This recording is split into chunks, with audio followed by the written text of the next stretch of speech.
Have you ever had somebody tell you that you weren't being realistic? Plenty of times. I've heard that phrase a lot. That phrase really chaps my hide, I'll have you know. Chaps your hide. Okay. Rafi's tips for artists because he loves you. Hola, you amazing artist. Today we're going to talk about a topic that has to do with your feeling of being an artist. Basically, whether or not it is realistic to think that you can become an artist. I get a lot of comments from people that say that their families tell them, hey, you need to be realistic, you need to grow up. I understand that you want to be an artist, but come on, really, you have to be realistic about this. And I understand the feeling, you guys. I mean, I grew up with a family that also thought that it was very unrealistic to think that I could make a career as an artist. You gotta work hard, you gotta put your balls in the screw. That sounds really unpleasant. It translates a lot better in Spanish. I don't know. Maybe it's you gotta put your balls in a vice or something. Listen, if I had any, that'd be the last place I'd put them. So, what does it mean to be realistic? Ooh, let's define it, shall we? Yes, we shall.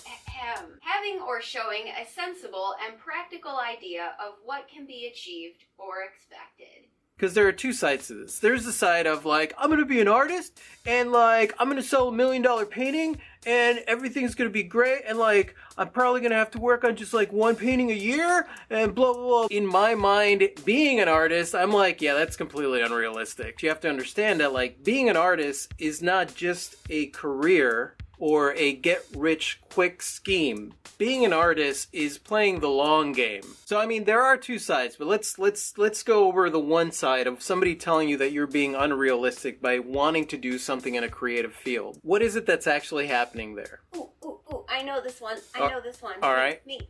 They're afraid for you. Yes, they are afraid for you because one of two things is happening. Either in their non-creative minds, they just cannot possibly even start to comprehend how that is a viable thing for you to do, or B, they never followed their dreams. They are doing what they're supposed to do, and the only reason that they're doing what they're supposed to be doing and not what they want to be doing is because they don't believe that is a possibility. They've convinced themselves that it is unrealistic to try and follow your dreams and do this thing that is just stupid according to society, so you might as well do what is safe. And if it's your parents, chances are they did what is safe because they wanted to give you a safe environment growing up. And now there you are trying to make the same mistake that they almost made by going and doing something that's completely unrealistic. So yeah, they're trying to keep you safe. Really? You might as well just tell your creative human to go for it. Yeah, go for it. Be completely unrealistic. Be unreasonable. Create something that nobody has ever thought was possible before. Do you know why all the great innovators did the things they did? Because they were looking at what could be instead of what is.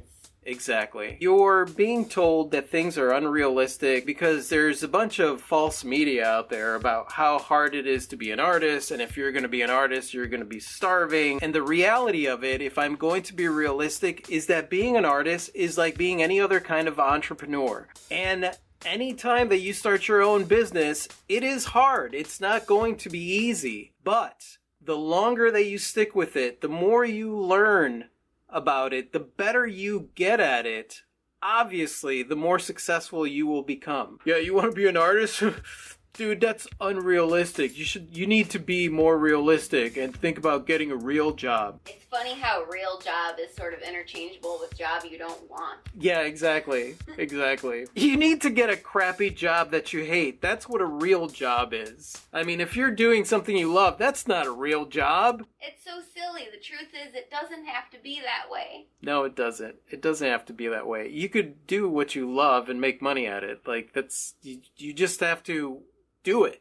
Basically, anytime anything new or weird or out of the box gets presented to somebody who is very into box, and come on, let's face it, there are a lot of people out there, the majority of people out there are very in the box. Whenever that happens, they have a hard time with it because, like, you can't, like, no, that's not possible. I don't see how that's possible. What are you doing? When I was really young, people encouraged me, like, oh, you're going to be an artist someday, right? And then when I got older, and I told people, like, yeah, I want to be an artist, they would tell me that I was being unrealistic, that I should probably be something like a doctor or a pilot. None of the things that would appeal to me. Like, that's not what I want to do with my career. I wanted to be a creative. I wanted to be an artist. And to be honest with you, back in the day when I was thinking about things, I did have somewhat unrealistic points of view. It doesn't mean that if you have something unrealistic in your mind, that it's not a possibility. It's always a possibility. Back then, I was so ignorant to the way that the art world was or what it meant to be in the art world, you know, especially because all the press and all the media covers a lot of these big names and big galleries and basically part of an art world that I'm not part of an art world, you know, the art stock market, as Klee calls it. And so my thought was like, okay, in order to become an artist, the right gallery that is going to represent me, and then once they represent me, and I get my stuff out in front of like important people, then those important people will see, then I'll get my stuff auctioned off at Christie's and I will become a world famous artist. And so in my mind, it was like, I only need to create a handful of pieces. And in my experience, it just doesn't work that way. And if it does, and you're reading an article about an artist who made it big, that's because you're not reading about the 30 years or 20 years that they spent eating ramen noodle soup in order to get to where it was that they wanted to get to. The problem is that a lot of people attempt to become an artist. They run into hard times because shit is hard. I mean, you're not going to have an influx of money coming in. It takes a while to create a collector base. And you have to put yourself out there, which a lot of people don't want to do, because you put yourself out there, then you're going to have to face criticism. So as much as the term unrealistic, you know, you're being unrealistic, freaking bothers me a lot. But the only reason that it bothers me is because usually when somebody is saying it, they're using it as ammo against you. If you break it down and you get rid of that part of it, where it's like some jackass going, you're being unrealistic, get rid of that part and you just think to yourself like, okay, well, let's see. I want to be an artist. How can I be realistic about this? Because if somebody says that you're being unrealistic and it bothers you, it's because there might be a part of you that believes that it's unrealistic because you don't have a plan down. So in my opinion, if you want to be an artist and you want to be realistic about this, I showed my artwork while I was creating a lot of artwork in person, in places, not sitting at home and putting it online. You can try and do that, but there is something about being able to touch the piece and actually talk to the artist that leaves a lasting impression on people. And I feel like that is the easiest way to start to build a collector base, is to be there out in person, in front of the person, actually talking to them and letting them look and experience the artwork. But also understand that being realistic about becoming an artist doesn't mean that being an artist is unrealistic. It means that you are thinking about a plan. How am I going to do this? And I can't tell you what that plan is exactly, because for me, everybody is different. So like, your path might be completely different than my path. So my solution is, if somebody's telling you that you need a reality check, then what you do is you look around and you say, yeah, in reality, I'm going to be an artist. So there. In reality, I'm gonna get all the checks, bitches.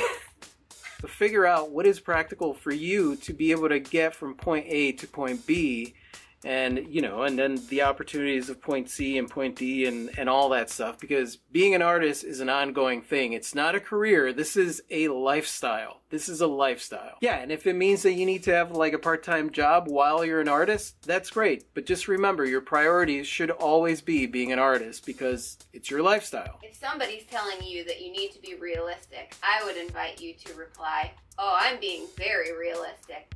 I know the challenges ahead of me and all the obstacles that I may face, and I'm going to go put a plan together right now. Thanks for the pep talk. Yeah. See? That's brilliant. I have one parting thought. Okay, what's your parting thought? Dear humans of Earth, I love you so much, but the true nature of reality is vast and wondrous and dynamic and filled with limitless possibilities. So I invite you to stop giving reality a bad rap by using it in a fear-based context. It's okay to be afraid for the people that you love, but just be honest about that. I think you can do anything, but I'm afraid for you. Let's have a dialogue about it. The end. Great idea. Great. Here. And that's it. That's all I've got. And if you guys have any experiences dealing with somebody saying that you are being unrealistic, please leave them in the comment section below. I'd love to hear your story. And by the way, you guys, I know that the studio is completely topsy-turvy, and that's because I'm working on these 3 gigantic pigs for one of the barbecue places downtown, which I'm very excited about, and I'll show you pictures. And thank you so much for watching, you guys. You guys are so freaking awesome. I totally adore you. And if you like this and you want to watch more videos like this, just click right over here to subscribe. And that's it. Say goodbye, Klee. Good day.